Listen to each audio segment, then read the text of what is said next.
Selamat siang, Ibu. Halo, selamat siang. Silakan duduk. Oh ya, silakan duduk. Oh, ya, terima kasih, Bu.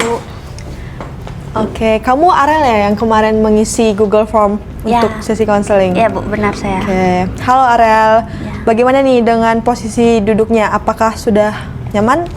Sudah, Bu. Atau ada yang harus saya lakukan agar kamu bisa merasa nyaman? Enggak, sudah oke. Oke, kalau begitu kan kamu sudah merasa nyaman. Gimana jika sebelum kita memasuki sesi konseling ini, ada baiknya kita perkenalan terlebih dahulu ya. Oh ya, boleh, Bu. Perkenalkan, nama saya Gabriela. Kamu bisa manggil saya Bu Gebi. Oke. Nah, di sini tuh saya akan menjadi konselor atau mungkin menjadi fasilitator teman cerita kamu. Dan di sini saya akan membantu kamu untuk memberikan solusi dari permasalahan yang kamu hadapi selama berlangsungnya proses konseling ini. Ya. Begitu ya? Oke, baik, Bu. Oh ya, perkenalkan nama saya Arela. Mungkin bisa dipanggil dengan Arel aja sih, Bu. Salam kenal, Bu. Ya, salam kenal ya Arel. Ya. Nah, karena kita sudah berkenalan, Ibu mau bertanya nih mengenai kabar kamu. Kira-kira bagaimana nih Arel kabar kamu? Kabar ya. Yap, betul sekali. Ada apa nih Arel? Sepertinya terlihat dari raut wajah kamu, sepertinya kabar kamu sedang tidak baik-baik saja. Iya sih, Bu, benar. Kabar saya saat ini tuh sedang kurang baik sih. Begitu ya. Sangat terlihat dari wajahmu yang terlihat lelah dan sedih. Ya, begitu deh, Bu. Ya, saya memahami perasaanmu Arel. Berada dalam masalah memang sama sekali bukan hal yang mudah. Dan saya memaklumin hal tersebut. Tidak apa-apa, justru di sini tuh kita sama-sama dan di sini saya akan membuat kamu merasa lebih baik lagi. Oh ya, Bu, semoga aja bisa ya, Bu, nanti. Oke. Oh ya Arel, kalau Ibu boleh tahu kesibukan kamu belakangan ini apa aja ya? Kalau untuk kesibukan belakangan ini sih saya lagi sibuk mengikuti bimbel sih, Bu, les tambahan di luar selain di sekolah. Selain itu apakah ada kegiatan lain? Kalau kesibukan di luar ya itu aja sih, Bu. Tapi kalau kegiatan di sekolah itu biasanya sih saya masih aktif di OSIS. Wah, lumayan banyak juga ya kegiatan yang kamu ikutin. Tadi kamu mengucapkan bahwa kalau kamu itu sedang bersekolah dan kamu juga mengikuti organisasi OSIS. Kalau Ibu boleh tahu, saat ini kamu sedang menduduki kelas berapa ya? Kalau saat ini saya sudah kelas 3 SMA, Bu. Wow, hebat loh kamu ini Arel. Dengan posisi kamu yang saat ini menginjak kelas 3 SMA, kamu bisa mengikuti kegiatan dan lumayan cukup padat ya kelihatannya. Tapi Ibu penasaran nih, apakah selama ini kamu bisa membagi waktumu dengan sekolah, kegiatan OSIS, dan bimbelmu itu? Melihat kamu kan saat ini sedang 3 SMA ya, sedang padat-padatnya. Iya sih, Bu, puji Tuhan sih masih bisa-bisa aja kalau untuk bagi waktu sih, Bu. Tetapi ada apa nih? Saya takut sih, Bu, sebenarnya buat cerita. Saya masih bingung untuk bercerita. Oke Arel, Arel tidak apa-apa ya. Saya jelaskan sedikit ya di sini. Pada sesi konseling ini, di mana tempat kamu bisa bercerita dengan bebas tentang apapun yang kamu alami dan rasakan dan hadapi saat ini tentunya. Saya sebagai konselor akan menjadi pendengar dan kita akan sama-sama mencari dan menemukan cara agar bisa membuat kamu merasa lebih baik. Karena kedatangan kamu di sini untuk bercerita, Ibu juga akan memberitahu mengenai asas kerahasiaan yang dimana Arel bisa dan boleh saja menceritakan apa saja yang menjadi permasalahan kamu selama ini dan Ibu tidak akan menegur atau memarahin kamu. Dan kamu tenang saja Arel, cerita kamu ini tidak akan terdengar atau tidak akan bocor ke orang lain. Jadi Ibu harap kamu itu bisa nyaman dan merasa aman saat bercerita kepada Ibu ya. Oh, begitu ya, Bu. Makasih ya, Bu, udah ngasih tahu saya. Soalnya ini kan saya baru pertama kali konseling sih, Bu. Ya. Saya paham dan terlihat adanya ketakutan pada kamu. Kamu juga bisa memberitahu saya jika kamu butuh jeda atau merasa kurang nyaman ya. Oke, Bu. Terima kasih ya, Bu, sebelumnya. Oke, sama-sama Arel. Jadi, apakah kamu sudah siap untuk bercerita? Ya, saya sudah siap, Bu. Oke, baik. Silakan Arel, dimulai saja ceritanya. Gimana ya, Bu? Akhir-akhir ini tuh saya ngerasa kalau saya tuh kehilangan arah dan saya tuh nggak punya tujuan hidup yang pasti gitu loh, Bu. Hilang arah ya? Iya. Tidak memiliki tujuan hidup juga. Maksudnya bagaimana? Bisakah kamu menjelaskan atau menceritakan lebih lanjut? Iya Bu, jadi saya tuh merasa kayak gitu karena saat ini tuh saya sulit buat memfokuskan diri saya dengan hal-hal yang penting yang mempengaruhi kehidupan saya. Baik-baik. Rasanya Arel memiliki pemahaman tidak memiliki tujuan hidup karena kamu tidak bisa memfokuskan diri kamu dengan hal penting yang mempengaruhi hidupmu. Begitukah? Iya Bu, gitu. Oke, baik Arel. Bisakah kamu menceritakan lagi lebih lanjut tentang perasaan dan pemikiran kamu ketika kamu berada di situasi seperti itu? Kalau ngomongin perasaan sih Bu, perasaan yang timbul dan saya rasakan itu ya rasa marah sama sedih. Marah dan sedih? Iya Bu, saya juga sulit tidur gitu loh Bu kalau udah malam, soalnya saya kepikiran terus, jadi kayaknya saya mengalami gejala insomnia gitu Bu. Oh, kamu kesulitan untuk tidur ya? Kira-kira kapan kamu merasa kesulitan untuk tidur itu? Ya akhir-akhir ini sih Bu, bahkan kayak bisa nih seharian saya tuh nggak tidur sama sekali. Nah, dengan adanya itu, apakah itu tidak mengganggu aktivitasmu? Ya itu dia sih Bu, tapi ya kayak tadi gitu Bu, akhir-akhir ini tuh saya sulit buat bagi waktu sama mikirin apa yang harus saya lakukan, dan itu tuh mempengaruhi kegiatan saya. Oke, baik Arel. Ibu di sini mulai memahami perasaan kamu. Arel tadi menyampaikan bahwa Arel akhir-akhir ini memiliki perasaan marah dan sedih. Lalu dengan adanya perasaan itu menimbulkan tingkah laku dan bahkan kamu merasa memiliki gejala insomnia yang dimana kamu kesulitan tidur, dan dengan adanya gangguan itu sangat mengganggu aktivitas keseharian kamu belakangan ini. Benarkah begitu? Iya Bu, benar. Oke, benar ya. Dan dari raut wajah kamu yang kelihatan lelah dan sedih itu, kamu belakangan ini memiliki masalah dan pemikiran kalau kamu itu membuat kamu merasa kehilangan arah tujuan bagi hidup kamu. Begitu ya? Iya Bu, itu yang saya rasain akhir-akhir ini. Baik Arel, tadi kan kamu mengatakan bahwa kamu tidak dapat memfokuskan diri dengan hal penting yang mempengaruhi hidupmu. Itu maksudnya bagaimana ya? Bisakah kamu menjelaskannya? Gini sih, maksud saya tuh sulit buat nentuin masa depan saya loh Bu. Kayak saya tuh masih kebingungan gimana saya menentukan jurusan dan juga karir saya di masa depan. Oke, Ibu memahami bahwa berada di posisimu saat ini bukan hal yang mudah ya. Terima kasih Bu untuk pengertiannya. Oke Arel, saat kamu merasakan perasaan itu, apa yang akhirnya kamu lakukan? Kalau di rumah sih saya ya diam aja sih Bu, saya cuma berdiam diri doang di kamar.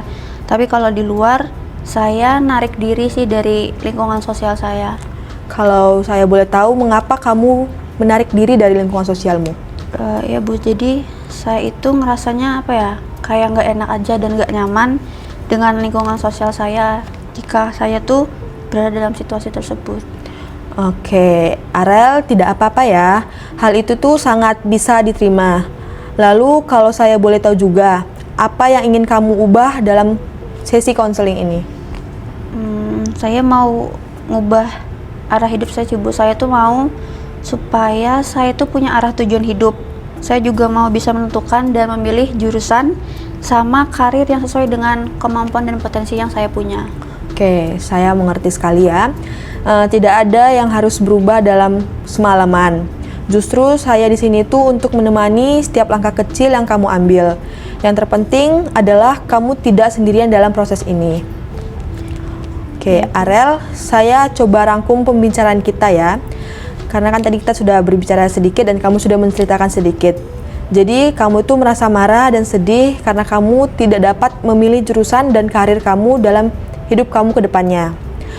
Dan ketika perasaan itu muncul, kamu tuh sering merasa menarik diri dari lingkungan sosial karena kamu merasa tidak nyaman dengan itu. Kamu juga menimbulkan tingkah laku dengan kesulitan tidur, bahkan kamu mengalami gejala insom yang dimana gejala itu muncul dari permasalahan yang kamu alami. Begitukah? Iya Bu, benar kayak gitu. Oke. Saat kamu memilih untuk mengurung diri, apa sih yang kamu pikirkan, Rel? Saya tuh ngerasa kalau saya tuh udah nggak ada gunanya lagi gitu Bu. Saya kayak ngerasa kalau tuh saya selalu kurang. Saya tuh nggak bakal bisa cukup baik untuk orang-orang, dan saya tuh merasa sendirian dan nggak ada yang ngerti dengan posisi saya. Oke, saya bisa membayangkan ya, sangat sulit untuk menyembunyikan apa yang kamu rasakan dari orang-orang terdekatmu. Ya sih Bu, kayak hal itu tuh membuat saya merasa kalau tuh saya butuh ruang sendiri. Makanya saya tuh sering narik diri saya dari lingkungan sosial saya, dari teman-teman saya gitu. Oke, selain menarik diri dari lingkungan sosial dan berdiam diri di kamar, kira-kira apakah ada hal lain yang kamu lakukan saat kamu berada pada situasi tersebut? Enggak ada sih Bu. Sepertinya kamu ragu ya mengatakan tidak ada itu. Ada apa nih, Rel, kalau boleh tahu? Saya takut sih Bu buat ngomongnya. Tidak apa, Rel. Saya kan akan mendengarkan seluruh permasalahan kamu. Jadi kamu jangan ragu untuk menceritakan semua ini kepada saya. Gimana ya Bu? Ya sebenarnya tuh saya tuh benar-benar merasa frustasi banget. Kayak saya tuh benar-benar kehilangan akal. Kayak saya tuh udah nggak bisa mikir lagi gitu loh Bu. Saya sedih, saya marah, saya kayak merasa terluka sendiri juga Bu. Jadi saya ya melampiaskannya ya dengan hal yang nggak bagus lah, dengan hal yang tidak cukup baik. Saya suka nyakitin diri saya sendiri, kayak nyayat tangan saya sendiri gitu. Oke, berarti kamu menyakitin diri kamu dengan menyayat tangan kamu ya. Iya. Saya menghargai keberanian kamu karena kamu sudah mau berbagi cerita ini kepada saya. Nah, Arel, saat kamu melakukan hal itu, apa sih yang kamu rasakan? Waktu saya sedang melukai diri saya sendiri, saya tuh ngerasa saya tuh bisa ngalihin rasa sakit yang lagi saya rasain tuh loh Bu. Saya juga nggak ngerti sih Bu kenapa akhirnya saya milih buat ngambil jalan seperti itu. Apa ya, saya merasa tuh kayak rasa sakit yang saya rasain secara batin tuh udah gak ada lagi gitu loh Bu. Oke, jadi kamu mengalihkan ya rasa emosionalmu itu dengan cara menyakiti dirimu. Ya Bu, benar. Kayak karena saya kan nggak tahu nih harus gimana untuk menghilangkan apa yang saya rasakan nih di dalam sini. Jadi kayak buntu banget dan saya tuh nggak kepikiran apapun lagi gitu loh Bu. Saya benar-benar nggak bisa mikir dengan jernih. Ya, saya memahami perasaan kamu, Arel. Kamu mencoba mengatasi rasa sakit tersebut dengan menyayat tanganmu. Itu adalah cara manusiawi kok untuk mengontrol rasa sakit atas perasaanmu.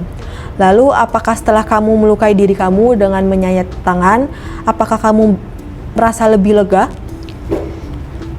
Sebenarnya sih setelah saya menyakiti diri sendiri tuh emang awalnya lega sih Bu. Kayak ada rasa sakit yang kayak apa ya, kealih ke yang saya sayat. Tapi ya ada rasa bersalah yang muncul gitu loh Bu. Setelah itu saya ngerasa kalau ini tuh bukan hal yang seharusnya saya lakukan, tapi saya nggak bisa lepas dan nggak bisa stop untuk melakukan hal itu. Oh, kamu memiliki perasaan bersalah? Iya Bu, jadi setiap saya udah selesai buat nyayat tangan saya ngelukain diri saya, pasti selalu ada pemikiran, apa ya, kenapa ya saya melakukan itu lagi gitu. Kayak selalu ada perasaan yang bener-bener bikin saya merasa bersalah dalam diri saya. Kayak saya ngeliat luka saya di tangan, itu tuh apa ya, bikin saya nggak bisa maafin diri sendiri. Dan saya merasa gagal untuk mendirikan diri saya Bu. Dan saya tuh malu, makanya saya selalu pakai lengan panjang. Ya, itu adalah pikiran yang sangat berat ya. Saya bisa merasakannya. Tapi coba kita lihat dari sudut pandang yang berbeda. Bagaimana jika kamu mengetahui temanmu yang melakukan self-harm begitu? Apakah ada tindakan dan perkataan yang kamu berikan kepada temanmu? Kalau itu terjadi ke teman saya sih, saya mungkin bakal ngelarang teman saya sih Bu untuk melakukan itu dan berkata kalau mereka tuh nggak sendirian, mereka tuh punya saya dan mereka tuh bisa coba cari cara lain atau alternatif lain buat ngalihin rasa sakit itu. Ya, bagus Arel. Itu adalah nasihat yang baik. Kamu memiliki pemahaman yang baik tentang apa yang dibutuhkan orang lain. Tapi sekarang coba kita terapkan pemahaman itu kepada dirimu sendiri. Apa yang bisa kamu lakukan untuk mengatasi rasa sakit tanpa menyakiti diri sendiri? Kira-kira apa? Ya nggak tahu ya sih Bu. Rasanya tuh gampang kalau saya nasihatin orang lain, kalau saya ngomong ke orang lain. Tapi ya sebenarnya waktu saya coba buat nerapin itu ke diri saya sendiri, itu tuh sulit, gak segampang apa yang dibilang. Walaupun saya tahu, tapi ya sulit Bu buat diterapin ke diri sendiri. Ya, benar ya. Ibu juga mengerti dan ibu tidak akan menyangkal pernyataan tersebut. Lalu bagaimana nih dengan perasaan kedua orang tua kamu yang mengetahui anaknya menyakiti dirinya dengan menyayat tangannya? Ya, kalau itu sih saya kurang mikir juga sih Bu, saya nggak terlalu mikir karena ya sebenarnya alasan utama saya lakuin itu ya juga karena tekanan dari kedua orang tua saya Bu. Tekanan?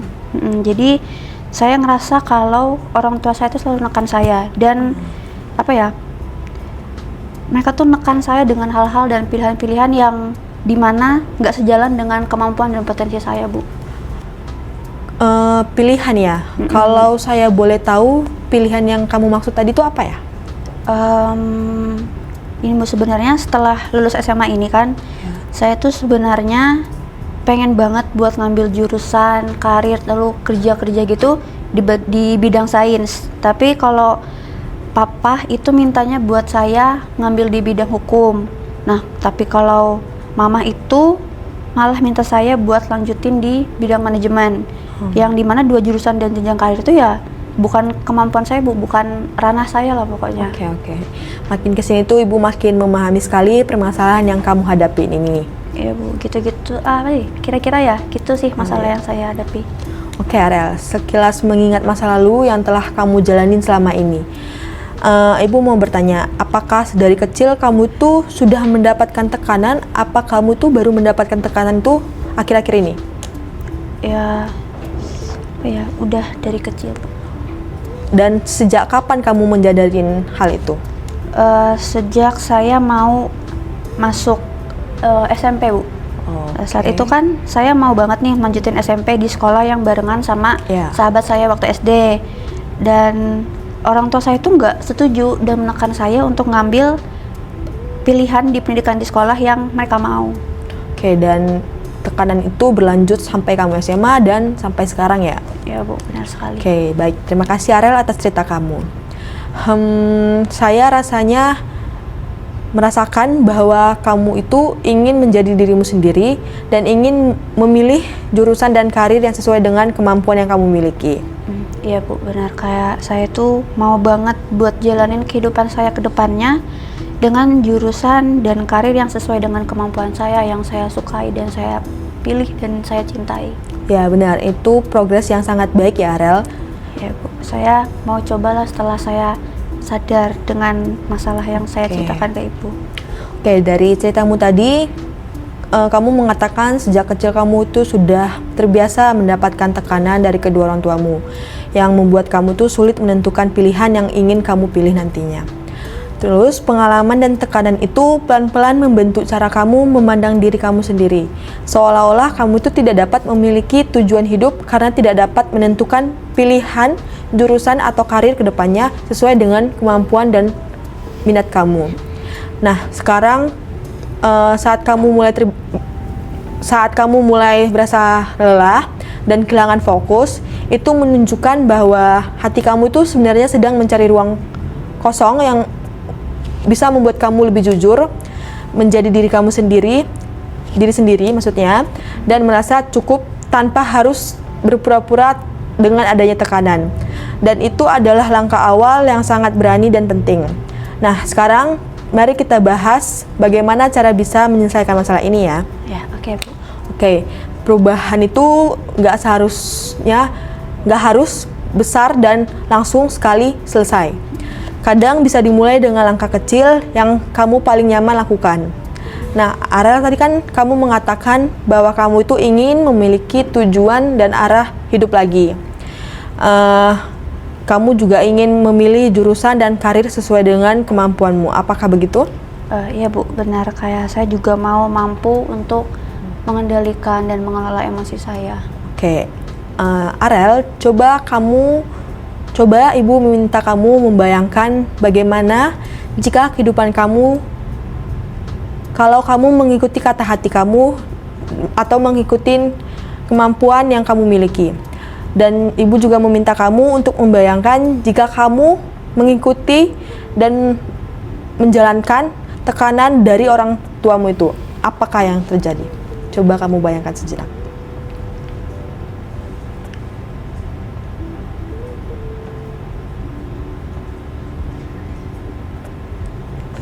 Oke, sudah memikirkannya?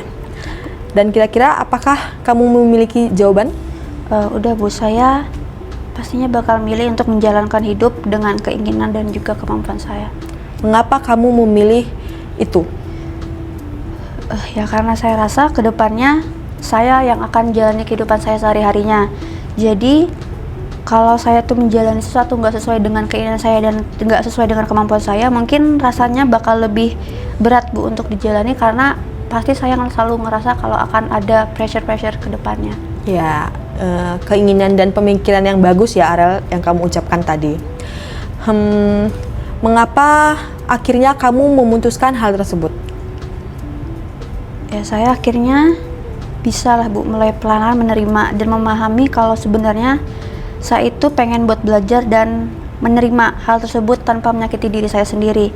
Karena akhirnya saya merasa saya tuh nggak punya siapa-siapa selain diri saya sendiri.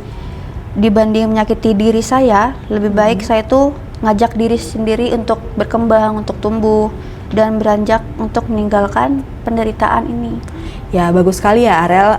Kamu tahu setiap orang itu pasti mempunyai kebebasan untuk memutuskan sesuatu dalam hidupnya. Dan apakah kamu sudah bertanggung jawab dalam keputusan kamu tersebut tadi? Saya tahu dan saya merasa lebih baik kalau saya bergerak dalam keadaan sakit, tapi menemukan sembuh di ujung jalannya nanti loh Bu. Jadi kayak nggak apa-apa kalau misalnya proses itu penuh kesakitan, tapi kalau di akhirnya saya bakal lebih baik dan hidup saya lebih baik untuk saya jalani, kenapa enggak? Iya.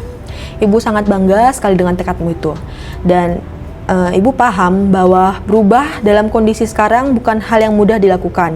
Tapi tekad tersebut juga sebuah perubahan. Terima kasih ya Arel karena kamu sudah menunjukkan perubahan tersebut. Ya Bu. Oke Arel, apakah dengan adanya pengalaman ini membuat diri kamu berkembang dan lebih maju ke depannya? Ya Bu, kayak saya harusnya menyadari bahwa diri saya itu sangat berharga dan terlalu berharga cuman buat disakitin karena tekanan dari seseorang di sekitar saya. Ya, tidak apa-apa ya si Arel. Setiap manusia itu pasti memiliki pemikiran demikian. Dan sulit banget untuk berpikir jernih jika berada dalam masalah. Tapi kamu sudah membuktikan kalau kamu itu bisa mengubah pikiran tersebut. Ya, benar Bu. Mungkin bisa saya mulai dengan stop ngurung diri di kamar gitu, dan mulai lakukan aktivitas atau hobi yang saya sukai. Benar. Apa yang kamu ucapkan tadi juga sudah benar. Dan Arel, saya itu berterima kasih karena kamu tuh sudah mau dan berani menceritakan permasalahan yang kamu alami ini kepada saya. Ya, saya juga berterima kasih banyak banget sama Ibu, karena Ibu udah mau dengerin cerita saya, walaupun saya ceritanya banyak banget. Terus itu buat saya rasanya jadi punya teman cerita untuk menceritakan beban pikiran yang saya rasain belakangan ini. Ya, tidak apa-apa ya Rel, sama-sama juga karena saya senang sekali bisa mendengarkan cerita kamu. Kalau begitu, apakah ada lagi yang ingin kamu sampaikan sebelum kita menutup sesi konseling ini? Sejauh ini sudah cukup sih Bu, sudah belum ada lagi yang mau saya ceritakan. Oke, sebelum kita menutupnya, mungkin Ibu akan meringkas sedikit. Kalau memang ringkasan ini tidak sesuai, bisa kamu tambahkan. Oh iya, boleh Bu. Oke, jadi setelah kamu datang dan bercerita kepada Ibu mendapati bahwa ada tekanan besar yang kamu alami saat ini. Tekanan yang begitu menentukan masa depan kamu ke depannya. Dari adanya tekanan sejak kecil itu membuat kamu kesulitan untuk menentukan pilihan di masa sekarang dan akhirnya membuat kamu tidak dapat fokus dalam hal-hal penting bagi masa depan kamu. Kamu sering merasa marah, sedih, dan menjadi kehilangan arah hidup dan tujuan hidup.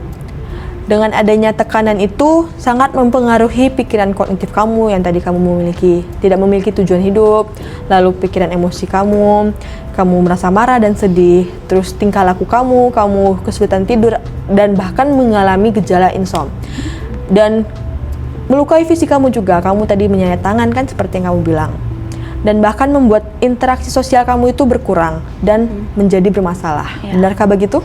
Ya Bu, benar. Saya jadi kayak gini karena dari kecil saya udah dapat tekanan dari kedua orang tua saya. Terus ya berdampak sampai saat ini gitu loh Bu. Ya. perasaan saya juga muncul karena saya nggak cerita dengan siapa-siapa, saya selalu nutup-nutupin. Sampai pada akhirnya saya melampiaskan apa yang saya pendam itu ke diri saya sendiri, lukain diri sendiri gitu. Oke, baik Arel. Berarti ringkasan yang saya ungkapkan tadi jelas adanya dan kamu juga sudah menyetujuinya. Iya. Arel, kalau begitu kita tutup saja sesi konseling pada hari ini karena kamu tidak ingin menceritakan apa-apa lagi.